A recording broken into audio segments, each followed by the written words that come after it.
আজকের গল্প দেনা পাওনা।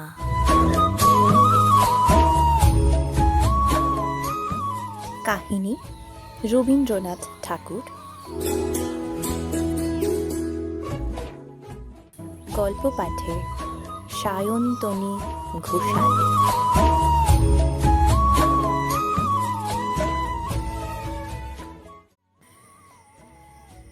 পাঁচ ছেলের পর যখন এক কন্যা জন্মিল, তখন বাপ মায়ে অনেক আদর করিয়া তাহার নাম রাখিল নিরুপমা।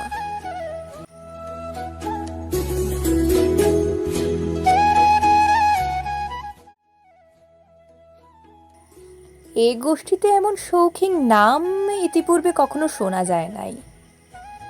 প্রায় ঠাকুর দেবতার নামই প্রচলিত ছিল। গণেশ, কার্তিক, পার্বতী তাহার উদাহরণ। এখন নিরুপমার বিবাহের প্রস্তাব চলিতেছে। তাহার পিতা রামসুন্দর মিত্র অনেক খোঁজ করেন, কিন্তু পাত্র কিছুতেই মনের মতন হয় না। অবশেষে মস্ত এক রায়বাহাদুরের ঘরের একমাত্র ছেলেকে সন্ধান করিয়া বাহির করিয়াছেন। উক্ত রায়বাহাদুরের পৈতৃক বিষয় আশয় যদিও অনেক হ্রাস হইয়াছে, কিন্তু বনেদি ঘর বটে। বরপক্ষ হইতে 10,000 টাকা পণ এবং বহুল দান সামগ্রী চাহিয়া বসিল। রামসুন্দর কিছুমাত্র বিবেচনা না করিয়া তাহাতেই সম্মত হইলেন। এমন পাত্র কোনো মতে হাতছাড়া করা যায় না। কিছুতেই টাকার জোগাড় আর হয় না। বাঁধা দিয়া বিক্রয় করিয়া অনেক চেষ্টাতেও 6,7 বাকি রহিল। এদিকে বিবাহের দিন নিকট হইয়া আসিয়াছে। অবশেষে বিবাহের দিন উপস্থিত হইল।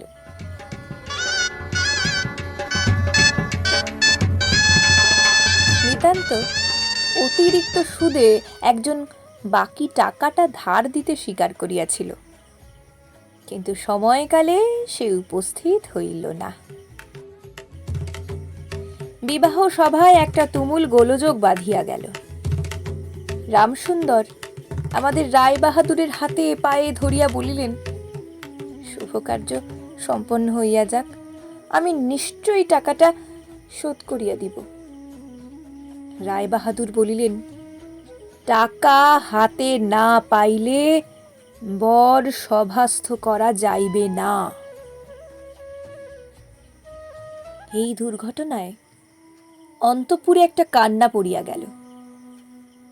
এই গুরুতর বিপদের যে মূল কারণ, সে চেলি পরিয়া, গহনা পরিয়া, কপালে চন্দন লিপিয়া চুপ করিয়া বসিয়া আছে।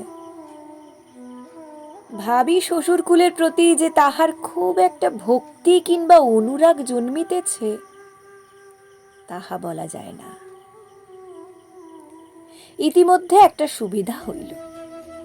বড় সহসা তাহার পিতৃদেবের অবাধ্য হইয়া উঠিল। সে বাপকে বলিয়া বসিল, কেনাবেচা দরদামের কথা আমি বুঝি না। বিবাহ করিতে আসিয়াছি, বিবাহ করিয়া যাইব। বাপ যাহাকে দেখিল তাহাকেই বলিল, দেখেছেন মহাশয়, আজকালকার ছেলেদের ব্যবহার।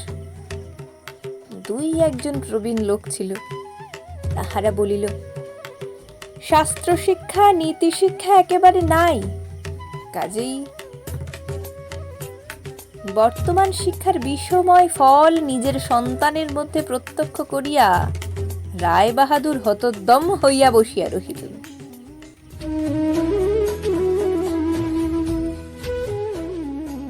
বিবাহ এক প্রকার বিষণ্ণ নিরানন্দ ভাবে সম্পন্ন হইয়া গেল। শ্বশুর বাড়ি যাইবার সময় নিরুপমাকে বুকে টানিয়া লইয়া বাপ আর চোখের জল রাখিতে পারিলেন না। নিরু জিজ্ঞাসা করিল, তারা কি আর আমাকে আসতে দেবে না বাবা? রামসুন্দর বলিলেন, কেন আসতে দেবে না মা?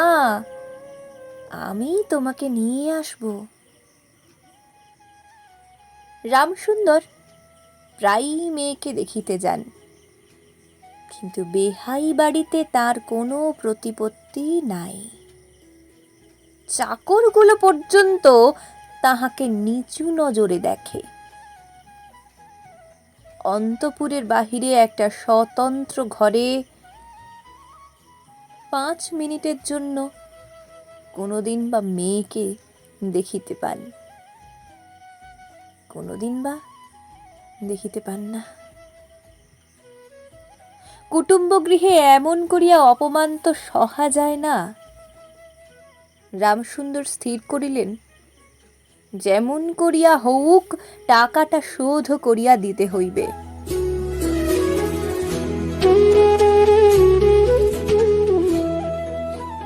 কিন্তু যে ঋণভার কাঁধে চাপিয়াছে তাহারই ভার সামলানো দুঃসাধ্য।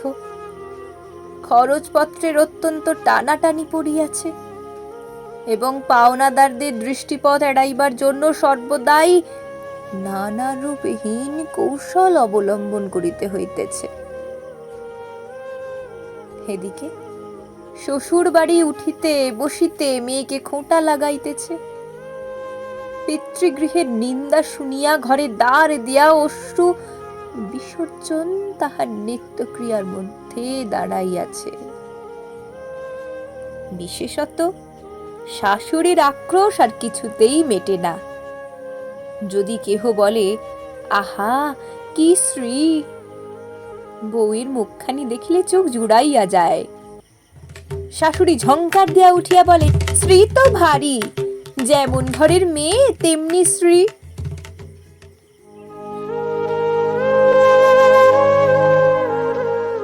এমনকি বউয়ের খাওয়া পড়ারও যত্ন হয় না। যদি কোনো দয়া পরতন্ত্র প্রতিবেশিনী কোনো ত্রুটির উল্লেখ করে, শাশুড়ি বলে, ওই ঢের হয়েছে। অর্থাৎ বাপ যদি পুরা দাম দিত তো মেয়ে পুরা যত্ন পাইত। সকলেই এমন ভাব দেখায় যেন বধূর এখানে কোনো অধিকার নাই, ফাঁকি দিয়া প্রবেশ করিয়াছে। বোধহয় কন্যার এই সকল অনাদর এবং অপমানের কথা বাপের কানে গিয়া থাকিবে, তাই রামসুন্দর অবশেষে বসত বাড়ি বিক্রয়ের চেষ্টা করিতে লাগিলেন। কিন্তু ছেলেদের যে গৃহহীন করিতে বসিয়াছেন সে কথা তাহাদের নিকট হইতে গোপনে রাখিলেন। স্থির করিয়াছিলেন বাড়ি বিক্রয় করিয়া সেই বাড়ি ভাড়া লইয়া বাস করিবেন। এমন কৌশলে চলিবেন যে তাহার মৃত্যুর পূর্বে এ কথা ছেলেরা জানিতে পারিবে না। কিন্তু ছেলেরা জানিতে পারিল। সকলে আসিয়া কাঁদিয়া পড়িল। বিশেষত বড় 3টি ছেলে বিবাহিত এবং তাহাদের কাহারও বা সন্তান আছে।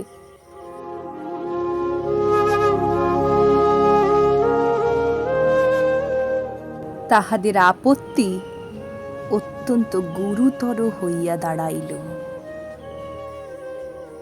বাড়ি বিক্রয় স্থগিত হইল।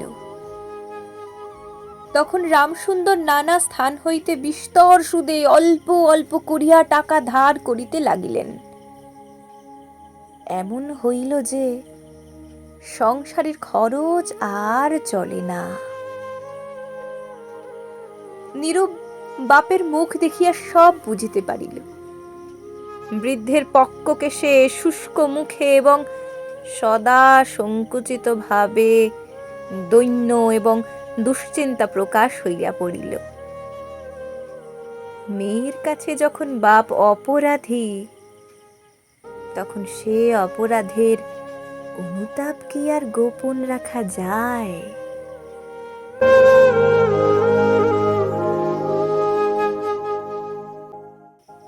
রামসুন্দর যখন বেহাই বাড়ির অনুমতিক্রমে ক্ষণকালের জন্য কন্যার সাক্ষাৎ লাভ করিতেন, তখন বাপের বুক যে কেমন করিয়া ফাটে তাহা তাহার হাসি দেখিলেই টের পাওয়া যাইত।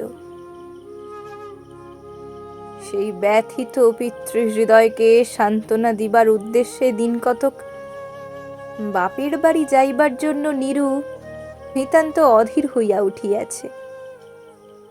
বাপের ম্লান মুখ দেখিয়া সে আর দূরে থাকিতে পারে না। একদিন রামসুন্দরকে কহিল, বাবা, আমাকে একবার বাড়ি লইয়া যাও। রামসুন্দর বলিলেন, আচ্ছা। কিন্তু তাহার কোনো জোর নাই। নিজের কন্যার উপরে পিতার যে স্বাভাবিক অধিকার আছে, তাহা যেন 15 টাকার পরিবর্তে বন্ধক রাখিতে হইয়াছে। এমনকি কন্যার দর্শন, সেও অতি সসংকোচে ভিক্ষা চাহিতে হয়, এবং সময় বিশেষে নিরাশ হইলে দ্বিতীয় কথাটি কহিবার মুখ থাকে না। কিন্তু মেয়ে আপনি বাড়ি আসিতে চাহিলে বাপ তাকে না আনিয়া কেমন করিয়া থাকে? তাই বেহাইয়ের নিকট সে সম্বন্ধে দরখাস্ত পেশ করিবার পূর্বে রামসুন্দর কত হীনতা, কত অপমান, কত ক্ষতি স্বীকার করিয়া যে 3,000 টাকা সংগ্রহ করিয়াছিলেন, সেই ইতিহাস গোপন থাকাই ভালো।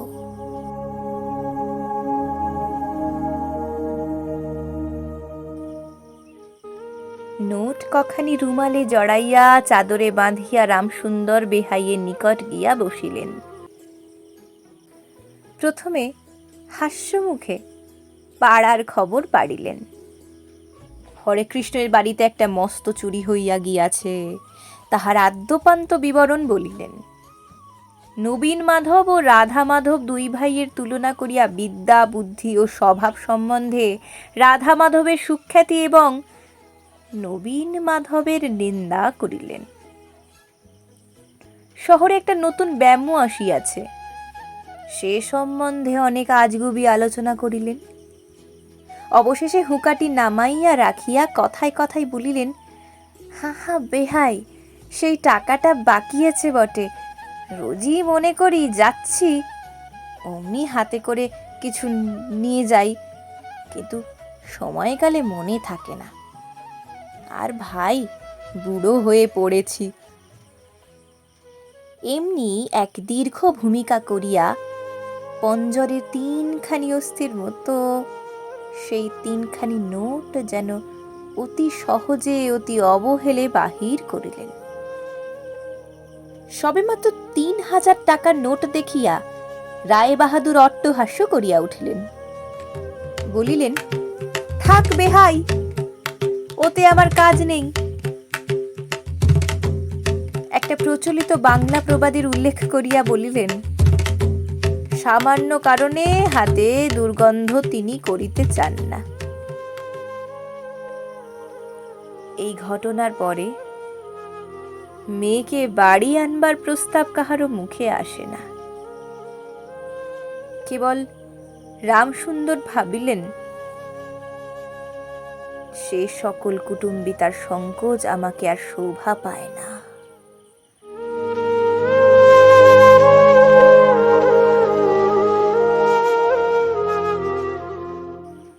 মর্মাহতভাবে অনেকক্ষণ চুপ করিয়া থাকিয়া অবশেষে মৃদুস্বরে কথাটা পাড়িলেন। রায়বাহাদুর কোনো কারণ মাত্র উল্লেখ না করিয়া বলিলেন, সে এখন হচ্ছে না। এই বলিয়া কর্মোপলক্ষে স্থানান্তর চলিয়া গেলেন। রামসুন্দর মেয়ের কাছে মুখ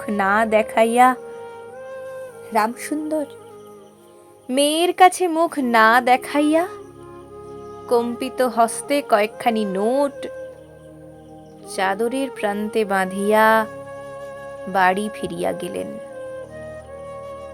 মনে মনে প্রতিজ্ঞা করিলেন, যতদিন না সমস্ত টাকা শোধ করিয়া দিয়া অসংকোচে কন্যার উপরে দাবি করিতে পারিবেন,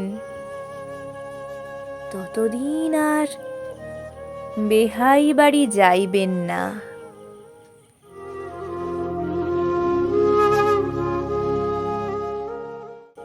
বহুদিন গেল, নিরুপমা লোকের উপর লোক পাঠায়, কিন্তু বাপের দেখা পায় না। অবশেষে অভিমান করিয়া লোক পাঠানো বন্ধ করিল। তখন রামসুন্দরের মনে বড় আঘাত লাগিল, কিন্তু তবু গেলেন না। আশ্বিন মাস আসিল। রামসুন্দর বলিলেন, এবার পুজোর সময় মাকে ঘরে আনিবই, নহিলে আমি। খুব একটা শক্ত রকম শপথ করিলেন।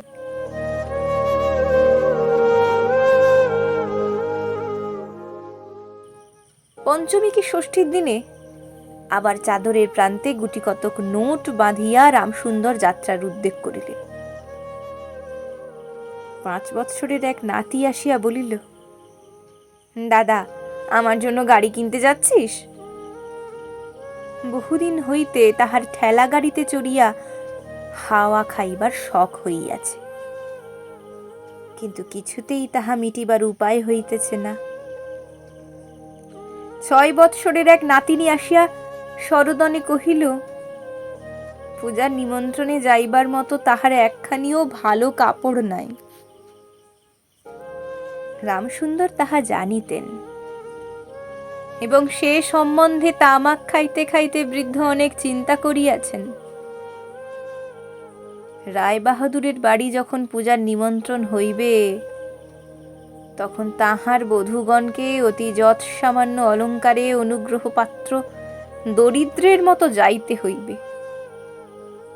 এ কথা স্মরণ করিয়া তিনি অনেক দীর্ঘ নিঃশ্বাস ফেলিয়াছেন,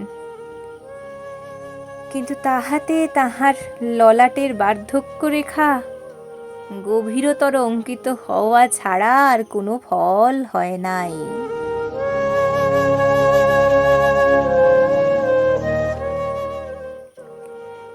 দৈন্যপীড়িত গৃহের ক্রন্দনধ্বনি কানে লইয়া বৃদ্ধ তাহার বেহাই বাড়িতে প্রবেশ করিলেন। আজ তাহার সে সংকোচ ভাব নাই।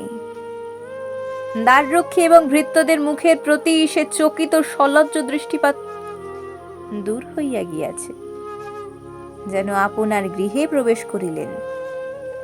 শুনিলেন রায় বাহাদুর ঘরে নাই, কিছুক্ষণ অপেক্ষা করিতে হইবে। মনের উচ্ছ্বাস সংবরণ করিতে না পারিয়া রামসুন্দর কন্যার সহিত সাক্ষাৎ করিলেন। আনন্দে 2 চোখ দিয়া জল পড়িতে লাগিল। বাপও কাঁদে, মেয়েও কাঁদে, 2 জনে কেহ আর কথা কহিতে পারে না।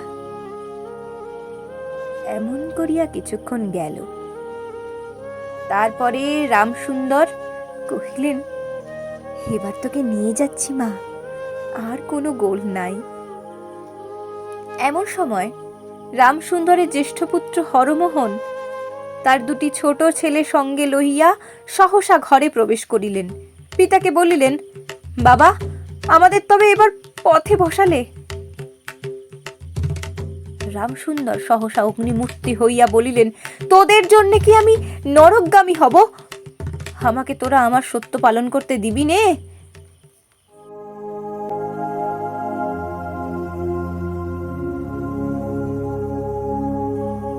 রামসুন্দর বাড়ি বিক্রয় করিয়া বসিয়া আছেন। ছেলেরা কিছুতে না জানিতে পায় তাহার অনেক ব্যবস্থা করিয়াছিলেন, কিন্তু তবু তাহারা জানিয়াছে দেখিয়া তাহাদের প্রতি হঠাৎ অত্যন্ত রুষ্ট ও বিরক্ত হইয়া উঠিলেন। তাহার নাতি তাহার 2 হাঁটু সবলে জড়াইয়া মুখ তুলিয়া কহিল, দাদু, আমাকে গাড়ি কিনে দিলে না?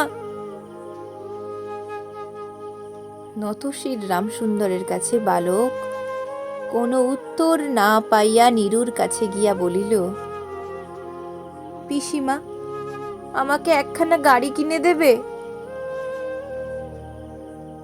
নিরুপমা সমস্ত ব্যাপার বুঝিতে পারিয়া কহিল, বাবা, তুমি যদি আর 1 পয়সা আমার শ্বশুরকে দাও, তাহলে আর তোমার মেয়েকে দেখতে পাবে না। এই তোমার গা ছুঁয়ে বললুম।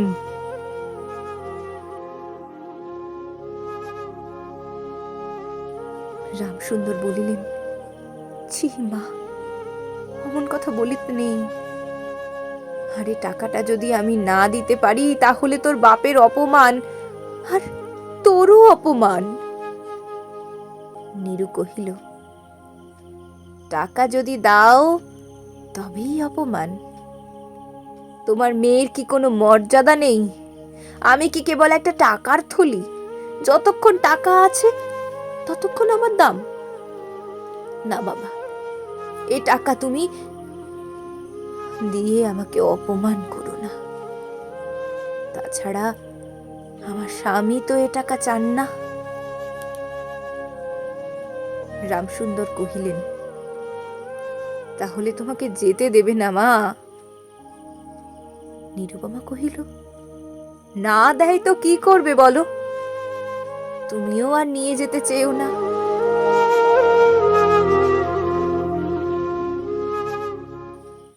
রামসুন্দর কম্পিত হস্তে নোট বাঁধা চাদরটি কাঁধে তুলিয়া আবার চোরের মতো সকলের দৃষ্টি এড়াইয়া বাড়ি ফিরিয়া গেলেন।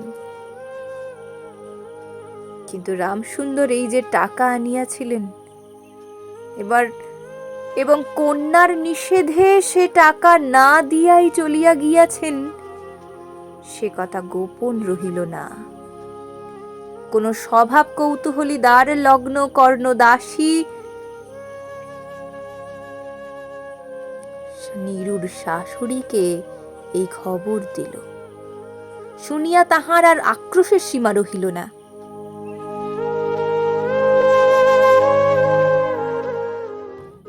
নিরুপমার পক্ষে তার শ্বশুর বাড়ি সরসজ্জা হইয়া উঠিল। এদিকে তাহার স্বামী বিবাহের অল্পদিন পরেই ডেপুটি ম্যাজিস্ট্রেট হইয়া দেশান্তরে চলিয়া গিয়াছে, এবং পাছে সংসর্গ দোষে হীনতা শিক্ষা হয় এই ওজরে সম্প্রতি বাপের বাড়ির আত্মীয়দের সহিত নীরুর সাক্ষাৎকার সম্পূর্ণ নিষিদ্ধ হইয়াছে। এই সময়ে নীরুর একটা গুরুতর পীড়া হইল, কিন্তু সেজন্য তাহার শাশুড়িকে সম্পূর্ণ দোষ দেওয়া যায় না। শরীরের প্রতি সে অত্যন্ত অবহেলা করিত। কার্তিক মাসের হিমের সময় সমস্ত রাত মাথার দরজা খোলা, শীতের সময় গায়ে কাপড় নাই, আহারের নিয়ম নাই।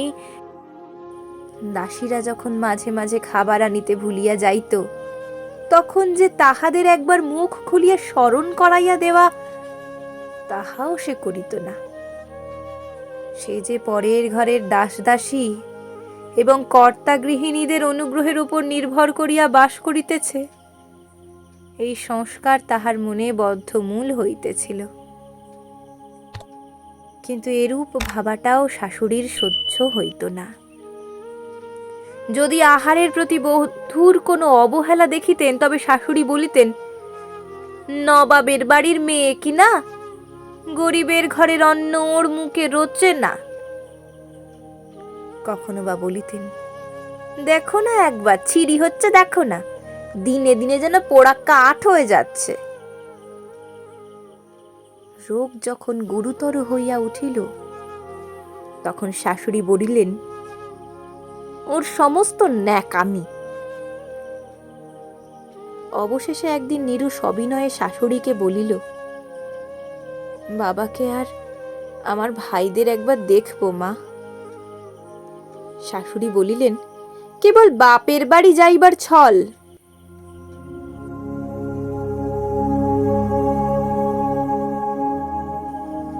কেহ বলিলে বিশ্বাস করিবে না। যেদিন সন্ধ্যার সময় নীরুর শ্বাস উপস্থিত হইল, সেই দিন প্রথম ডাক্তার দেখিল, এবং সেই দিন ডাক্তারের দেখা শেষ হইল। বাড়ির বড় বউ মরিয়াছে।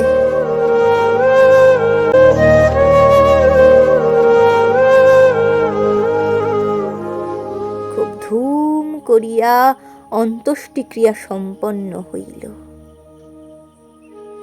প্রতিমা বিসর্জনের সমারোহ সম্বন্ধে জেলার মধ্যে রায়চৌধুরীদের যেমন লোকবিখ্যাত প্রতিপত্তি আছে, বড় বউয়ের সৎকার সম্বন্ধে রায় বাহাদুরদের তেমনি একটা খায়াতি রটিয়া গেল। হেমন চন্দন কাষ্ঠের চিতা হে মুলুকে কেহ কখনো দেখে নাই। এমন ঘটা করিয়া শ্রাদ্ধও কেবল রায় বাহাদুরদের বাড়িতেই সম্ভব, এবং শোনা যায় ইহাতে তাহাদের কিঞ্চিত ঋণ হইয়াছিল। রামসুন্দরকে সান্ত্বনা দিবার সময় তাহার মেয়ের যে কিরূপ মহা সমারোহে মৃত্যু হইয়াছে সকলেই তাহার বহুল বর্ণনা করিল।